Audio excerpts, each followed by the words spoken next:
Hello दोस्तों, फिर आज देखते हैं कि हम देखते हैं कि ईटीसीडी का बैकअप कैसे लेते हैं। तो बैकअप लेने के लिए कौन कौन सी फाइल जरूरी होती है, ठीक है। बैकअप लेने के लिए कौन कौन सी फाइल जरूरी होती है और वो कहाँ मिलती है। तो सबसे मेन पहली बात है कि आप एक बात देख लीजिए, स्लैश ईटीसी क्या लिख रहा हूं मैं, क्यूबरनेटिस PKI, ठीक है। ETCD LS करोगे, LSL कर देता हूँ। तो यार यहाँ पे जो है ना, हमको जो फाइल रहती है इंपॉर्टेंट, CACERT, ठीक है, सर्वर की, ठीक है, और सर्टिफिकेट, सर्वर सर्टिफिकेट, ठीक है। ये तीन फाइल हमको मिल गई। तो और कहाँ मिलेगी, ये वाले पाथ पे। तो हमारा बैकअप हम आराम से ले सकते हैं। अब पहले चेक कर लेते कि भैया हमारा ETCD वगैरह सब सही चल रहा है कि नहीं चल रहा है। तो वो कैसे चेक करेंगे, मैं यहाँ पे एक kubernetes.io ओपन कर लेता हूँ और इसमें मैं सर्च करता हूँ ETCD बैकअप, ठीक है। अब ETCD banking up ETCD cluster, ठीक है। तो अब मुझे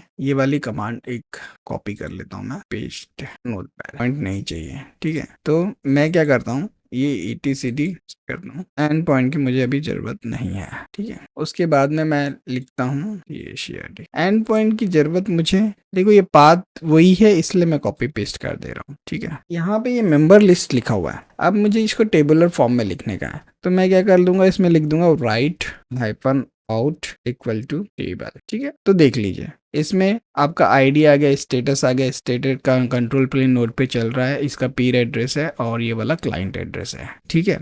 तो ये इन्फॉर्मेशन हमें काम में आती है। अब हमको इसको सेव करना है, ठीक है। तो मैं जाता हूँ और यहाँ पे ये जो ETCD है इसको कॉपी कर लेता हूँ। कॉपी करने के बाद में मैं यहाँ पे पेस्ट कर देता हूँ, ठीक है। अब मुझे यहाँ पे एंड पॉइंट्स की जरूरत तो नहीं है, पर यहाँ पे क्लाइंट एड्रेस जो है मैं ये एंड पॉइंट्स यहाँ पे डाल देता हूँ, ठीक है। स्नैपशॉट सेव, अब ये यहाँ पे क्वेश्चन में आएगा कहाँ पे सेव करना है आपको, ठीक है। तो मैं वार लिब में ही सेव कर लेता हूँ, ठीक है। स्लैश वार स्लैश लिब स्लैश ETCD स्लैश, और उसका नाम देता हूँ स्नैपशॉट बैकअप DB, ठीक है। उसके बाद में ये जो फाइल्स है, क्योंकि ये सिक्योर सर्टिफिकेट ऑथेंटिकेशन वगैरह होगा, तो हम यहाँ पे इसको सर्टिफिकेट दे देते हैं, ई दे देते हैं और ये सर्टिफिकेट दे देते हैं, ठीक है। यहाँ पे कुछ तो गलत हुआ है, चलो फिर से करते हैं। इन पॉइंट्स को कॉपी कर लेता हूँ, मैं सेव करता हूँ, स्नैपशॉट को स्लैश वार स्लैश लिब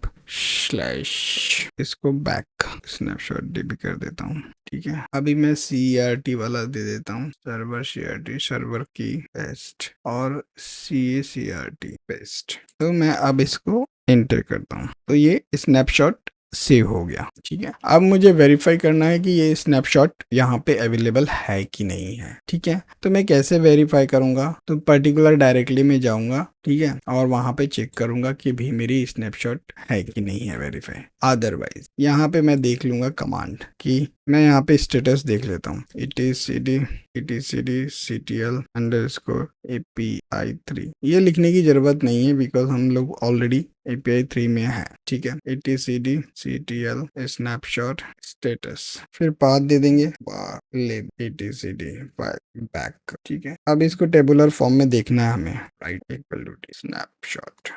क्या यार, नींद में हूँ लगता हूँ, ओह ठीक है। तो ये देखिए, अब ये बोल रहा है ये वाली यूटिलिटी, तो हमने ऑलरेडी जो है पिछले इसमें ये वाली इंस्टॉल करते समय ये वाला लिया था। तो हम डायरेक्टली जो कमांड्स हैं इसमें ETCDL है, तो ये यूटिल लिख लेते हैं बिकॉज हमने, सॉरी ये इंस्टॉल नहीं है, तो हमको पहले इंस्टॉल करना पड़ेगा। तो जैसे मैंने पिछले वाले वीडियो में दिखाया था, उसमें वो वाले सेशन में हम लोग करते हैं तो ये कमांड रन हो जाती थी।